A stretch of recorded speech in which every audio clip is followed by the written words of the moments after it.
Assalamualaikum. Welcome to Shah Group Educational Channel. This is your mathematics instructor Mohammad Faizan. Class metric, subject mathematics, chapter name is chords of a circle. What we will learn in this lecture, basic terminologies related to circle. Circle की basic terms को पढ़ेंगे, उनकी definition वगैरह देखेंगे, उसके example देखेंगे. So start करते हैं. सर्किल किसे कहते हैं? A circle is a shape consisting of all points in a plane that are at a given distance from a given point, the center. Centre से तमाम बराबर के डिस्टेंस को से जो शेप बनता है उसे सर्किल कहा जाता है. सर्कमफेरेंस क्या होता है बेटा? सर्कमफेरेंस होता है, the circumference is the parameter of the circle. जैसे हम ट्राइंगल का पैरामीटर निकालते हैं, ट्राइंगल का पैरामीटर क्या होता है? तीनों साइड्स का सम. स्क्वायर का पैरामीटर क्या होता है? चारों साइड्स का सम. तो सर्किल का पैरामीटर क्या होता है? सारी साइड्स का सम. आप कहेंगे सर इसमें तो साइड्स ही नहीं होती. तो बेटा साइड्स इसमें कंसीडर की जाती हैं एंगल के जरिए. तो बेसिकली इसका जो सर्कमफेरेंस होता है वो याद रखिएगा होता है 2 पाई आर. रेडियस के जरिए इसकी रोटेशन को देखते हुए हम काम करते हैं. रेडियस, रेडियस क्या होता है? सेंटर से किसी भी पॉइंट तक का डिस्टेंस. सेंटर से किसी भी पॉइंट तक का डिस्टेंस, इसे रेडियस कहते हैं.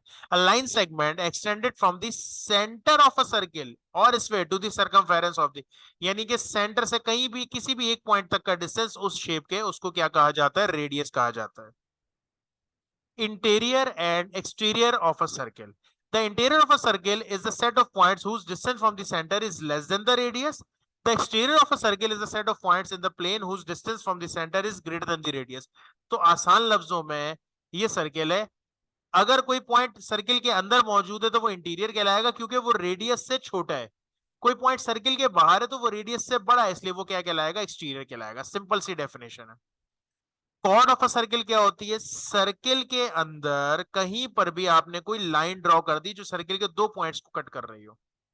A chord of a circle is a straight line segment whose end points both lie on a circular arc. यानी कि सर्किल पे ही खत्म हो जाए, बाहर नहीं निकलनी चाहिए. The infinite line extension of a chord is second line.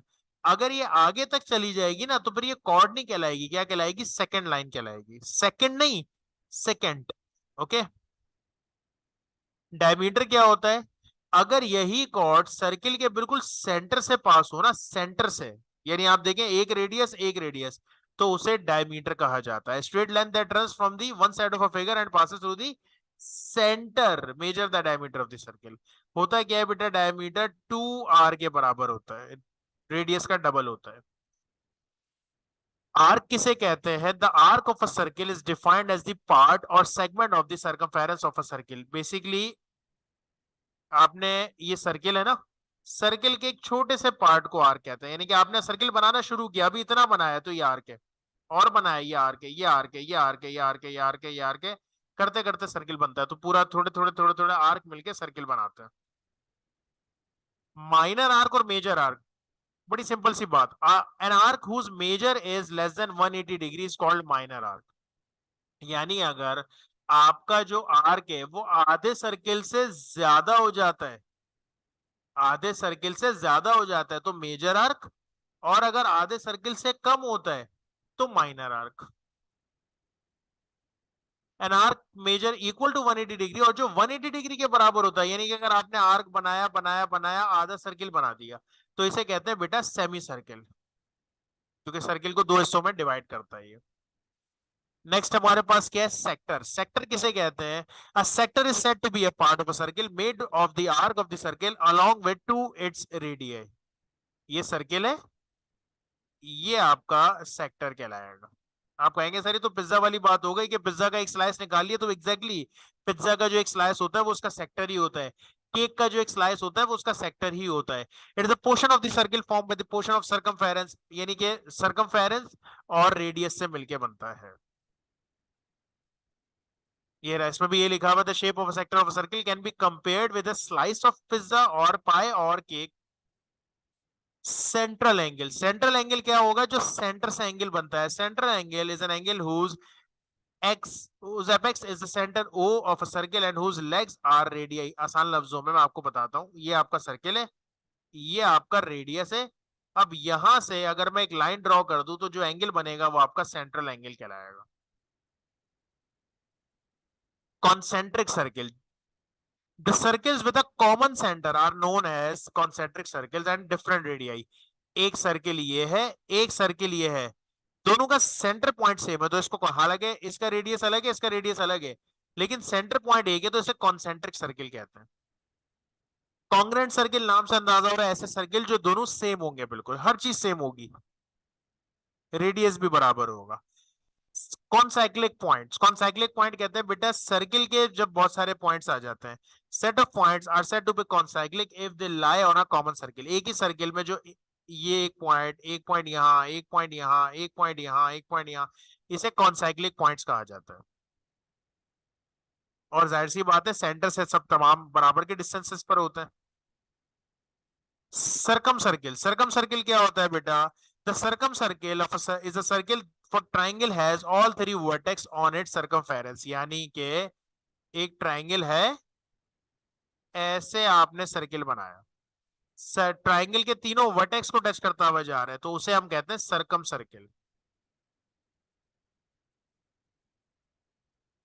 Cyclic quadrilateral, a cyclic quadrilateral is a four sided shape that can be inscribed in a circle। जैसे सर्कम सर्किल में क्या था, सर्किल के अंदर ट्राइंगल था ना, ऐसे ही circle के अंदर अगर स्क्वायर बना दें तो ये साइक्लिक क्वाड्रिलेटरल कहलाएगा। अच्छा सिर्फ स्क्वायर नहीं, आप रेक्टेंगल भी बना दे, लेकिन रेक्टेंगल बनेगा नहीं सर्किल के अंदर, क्योंकि रेक्टेंगल का शेप होता है ऐसे, सर्किल में ड्रॉ हो नहीं सकता वो, सर्किल में रेडियस इक्वल होता है असल में। Each vertex of a quadrilateral lies on this circum, वही वाली बात। चले कुछ सवाल करते हैं ताकि बात थोड़ी क्लियर हो, कॉन्सेप्ट समझ में आ गए होंगे, एक बार फिर देख लीजिएगा ताकि टर्म्स याद हो जाए आपको।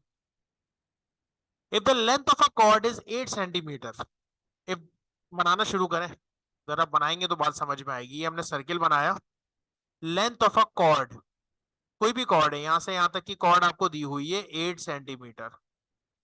It's perpendicular distance from the centre of a circle is 3। Circle के सेंटर से जो परपेंडिकुलर आ रहा है वो 3 आ रहा है। अगर परपेंडिकुलर आ रहा है तो 90 डिग्री बन गया। Then find the circumference and area of circle. अच्छा सर्कमफेरेंस और एरिया के लिए आपको आर चाहिए होगा, तो सेंटर से यहां तक का डिस्टेंस 3 बता दिया। अच्छा ये जो था ये पूरा जो है वो हमारे पास 8 है ना, तो अगर मैं बात करूं, इसने परपेंडिकुलर ने इसको ब्रेक कर दिया तो 4 यहां हो जाएगा, 4 यहां हो जाएगा। इस पॉइंट से इसको जोड़ देता हूं मैं। ये चीज बेसिकली आप देखें ना, रेडियस यही बनेगा ना, बेसिकली रेडियस आपको मालूम करना है, फिर बाकी चीजें मिलेंगी। तो गौर से देखें, ये तो पाइथागोरस थ्योरम बन गया चैप्टर 23 में तो बहुत काम किया हमने इस पे। पाइथागोरस थ्योरम बन गया। 90 डिग्री के सामने वाला क्या होता है, हाइपोटेन्यूस, परपेंडिकुलर, और ये बेस। तो पाइथागोरस थ्योरम अप्लाई करते हैं, हाइपोटेन्यूस की जगह r रखेंगे, परपेंडिकुलर की जगह 3 और बेस की जगह 4। 3 का स्क्वायर 9 हो जाएगा, 4 का स्क्वायर 16, दोनों को प्लस कर देते हैं। स्क्वायर खत्म करने के लिए क्या करेंगे, रूट अप्लाई करेंगे। 25 का रूट कितना आएगा, 5 आएगा, तो रेडियस आपको मिल गया 5, मिल गया। अब बेसिकली सिर्फ रेडियस नहीं चाहिए था, सर्कमफेरेंस चाहिए था और एरिया चाहिए था। सर्कमफेरेंस का फॉर्मूला क्या बताया मैंने आप लोगों को, सर्कमफेरेंस का फॉर्मूला बेटा मैंने आपको बताया 2 पाई r। तो 2 की जगह 2, पाई की वैल्यू पता है आपको 3.14, और r की वैल्यू जो आपको r मिला है 5। तीनों को मल्टीप्लाई किया, सर्कमफेरेंस मिल गया। सवाल में सेंटीमीटर था तो जवाब में भी क्या लिख दिया आपने, सेंटीमीटर। एरिया ऑफ सर्किल मालूम करते हैं, एरिया ऑफ सर्किल का फॉर्मूला पता होना चाहिए बेटा। एरिया ऑफ सर्किल होता है पाई आर स्क्वायर, तो पाई की जगह पाई रहेगा, आर की जगह क्या आ जाएगा, आर की वैल्यू आ जाएगी 5 का स्क्वायर मालूम कर लेंगे, 5 5 से 25, दोनों को मल्टीप्लाई करेंगे, यानी 25 को 3.14 से मल्टीप्लाई करेंगे तो आपको एरिया ऑफ सर्किल भी मिल जाएगा। Simple. Calculate length of a cord which stands at a perpendicular distance. मालूम कर लेते हैं जरा क्या बात कर रहा है, कह रहा है सर्किल बनाओ, कॉर्ड की लेंथ मालूम करनी है। लेंथ ऑफ अ कॉर्ड कह रहा है ना, ठीक है। परपेंडिकुलर है यहां से यहां तक, के from a centre of the circle, के की वैल्यू पहले लिख लेते हैं, चलो के बताया हुआ है। और रेडियस इस बार पहले से दे दिया बेटा, रेडियस आपको कितना दिया हुआ है, 9 दिया हुआ है, जरा गौर से देखें, ये 9 है, और के भी आपको दिया हुआ है कितना, 4। तो देखें फिर से परपेंडिकुलर है तो 90 डिग्री बन गया। ये हाइपोटेन्यूस हो गया, ये परपेंडिकुलर हो गया, ये बेस हो गया। बेस नहीं पता, बेस मालूम कर लेते हैं। सही है, इसको मैं एक्स का नाम दे देता हूँ। तो हाइपोटेन्यूज की जगह 9, परपेंडिकुलर की जगह k यानी कि 4 और बेस की जगह x। 9 का स्क्वायर 81, 4 का स्क्वायर 16, प्लस हो रहा है 16, वहां जाके माइनस हो जाएगा बेटा, 81 में से 16 जाएगा तो 65। स्क्वायर खत्म करने के लिए क्या करेंगे, रूट लेंगे। 65 का रूट कितना आ जाएगा, 8.06। तो आपको x की वैल्यू मिली है। अच्छा, उसने पूरी लेंथ कही थी, जरा गौर से देखें, ये आपको इतना डिस्टेंस मिला है। अगर आपको पूरा डिस्टेंस चाहिए तो ये x है, तो ये भी कितना होगा, x होगा, यानी इसको दो बार प्लस कर, एक बार प्लस कर दे दोनों को। तो 8.06 और 8.06 को प्लस करेंगे तो आपको लेंथ ऑफ कॉर्ड मिल जाएगी 16.1। यानी कि कहानी पाइथागोरस थ्योरम वाली हो रही है। डायग्राम अगर आपने तरीके से बना ली तो नया काम क्या पढ़ रहे हैं, कुछ भी नहीं, पाइथागोरस थ्योरम को रिपीट कर रहे हैं एक तरह से, जो चैप्टर 23 में पढ़ा था। What will be the radius of a circle? is अब रेडियस मालूम करना है, in which the distance of the chord of a length 10 cm। Okay, बनाते हैं तो ही बात समझ में आएगी। रेडियस मालूम करना है, कह रहा है distance of a cord of a length 10 centimetre from the centre of a circle is 3। What will be the radius of a circle in which the distance of a cord of a length 10 centimetre from the centre of a circle is 3। यानी cord आपको दी हुई है 10 और centre से इसका distance दिया हुआ है 3। अगर ये 10 है तो 5 ही हो जाएगा, 5 ही हो जाएगा, ऐसा ही है ना। वही पाइथागोरस थ्योरम अप्लाई होगा। हाइपोटेन्यूज कितना है, r, बेस है 5, परपेंडिकुलर है 3। सो 3 का स्क्वायर 9, 5 का स्क्वायर 25, दोनों को प्लस कर लेते हैं। स्क्वायर खत्म करने के लिए रूट अप्लाई कर देते हैं। 34 का रूट आ जाएगा 5.83। मिल गया आपको r, सिंपल। आगे बढ़ते हैं। Find the distance between two congruent chords. अच्छा, अब दो कॉर्ड्स की बात हो रही है, कह रहा है एक कॉर्ड यहां है, एक कॉर्ड यहां है, इनका डिस्टेंस मालूम करना है। लेंथ दी हुई है 7, दोनों 7 थे क्योंकि कॉन्ग्रुएंट का है उसने। Of radius equal to 6। तो बेटा यहां से पहले मैं एक की बात कर लेता हूँ, यहां से रेडियस 6 दिया हुआ है, इधर से यहां पर का डिस्टेंस हमें नहीं पता, इसको मैं x का नाम देता हूँ। पहले मैं ये x मालूम कर लेता हूँ। जब ये x मालूम करेंगे तो फिर ये x भी सीधा सीधा ही मिल जाएगा, क्योंकि ये भी तो वैल्यू सेम है। तो ये मालूम कर लेते हैं x। परपेंडिकुलर वही पाइथागोरस थ्योरम अप्लाई करते हैं बेटा। हाइपोटेन्यूज कितना है, 90 के सामने वाला 6 हाइपोटेन्यूज है। अच्छा, ये पूरी लेंथ 7 थी तो इसका ये कितना बनेगा, 3.5, और दूसरा कितना बनेगा 3.5 ना, दो हिस्सों में ब्रेक हो जाए। तो हाइपोटेन्यूज कितना है 6, बेस कितनी है 3.5, और परपेंडिकुलर कितना है x। 6 का स्क्वायर 36, 3.5 का स्क्वायर आप कैलकुलेटर से मालूम कर लेंगे। फिर क्या होगा, ये प्लस हो रहा है, वहां जाके माइनस, माइनस करने के बाद स्क्वायर खत्म करने के लिए क्या करेंगे, रूट अप्लाई करेंगे। तो 23.75 का रूट कैलकुलेटर आपको बताएगा 4.8। ये आपको मिली x की वैल्यू। जो काम आपने इसके लिए किया सेम काम इसके लिए होगा, लेकिन सेम वैल्यूज है तो वापस करने की जरूरत नहीं है, आपको पता है उसका आंसर भी 4.8 ही आएगा। तो एक 4.8 और एक 4.8 मिलके कितना बन जाएगा बच्चों, डिस्टेंस बन जाएगा 9.6 सेंटीमीटर। एक और सवाल है हमारे पास, find the distance between two parallel chords. Okay, अच्छा इस बार लेंथ चेंज कर दी इन्होंने। इन्होंने कहा एक कॉर्ड जो है वो 6 की है और 8 की है, रेडियस आपको पहले से दिया हुआ है 5 और ये चीज नहीं पता। अच्छा, ये कितना कितना हो जाएगा, ब्रेक करने पर 3 हो जाएगा, ये आप मालूम करेंगे। पहले एक मालूम करते हैं फिर दूसरे की बात करते हैं। For first cord Pythagoras theorem apply होगा। 90 डिग्री के सामने कौन सा है, 5 है ना, तो 5 का स्क्वायर, बेस है 3 और परपेंडिकुलर है x। तो 5 का स्क्वायर 25, 3 का स्क्वायर 9, प्लस हो रहा है वहां जाके माइनस। बेटा स्क्वायर खत्म करने के लिए रूट अप्लाई करेंगे, x का आंसर आ जाएगा 4। ये मैं कैलकुलेशन डायरेक्ट इसलिए कर रहा हूँ क्योंकि मैंने बहुत पढ़ा दी पाइथागोरस थ्योरम को, एक दफा देख लीजिएगा। तो ये कैलकुलेशन इसलिए हम स्पीड से कर रहे हैं, खुद से भी करके देख लीजिएगा, सिंपल प्लस माइनस है। x की वैल्यू आपको मिल गई 4। पिछली बार दोनों कॉर्ड्स की वैल्यू सेम थी, इसलिए जो आंसर पहले का आया था वही दूसरे का आया था, लेकिन इस बार कॉर्ड की वैल्यू चेंज है, यहाँ पर 8 है तो ये 4 4 में ब्रेक हो जाएगा ना। हाँ, रेडियस 5 ही है। इस बार x की जब वैल्यू निकालेंगे तो हाइपोटेन्यूज तो 5 ही रहेगा, लेकिन बेस कितनी हो जाएगी, 4 हो जाएगी। ठीक है, तो 4 का स्क्वायर 16, प्लस हो रहा है वहां जाके माइनस करेंगे। 9 का जाहिर है दोनों तरफ रूट अप्लाई करेंगे तो 3 आ जाएगा। तो एक x की वैल्यू 4 आ गई, एक 3 आ गई, दोनों को प्लस करेंगे तो आपको डिस्टेंस मिल जाएगा 7। Got it.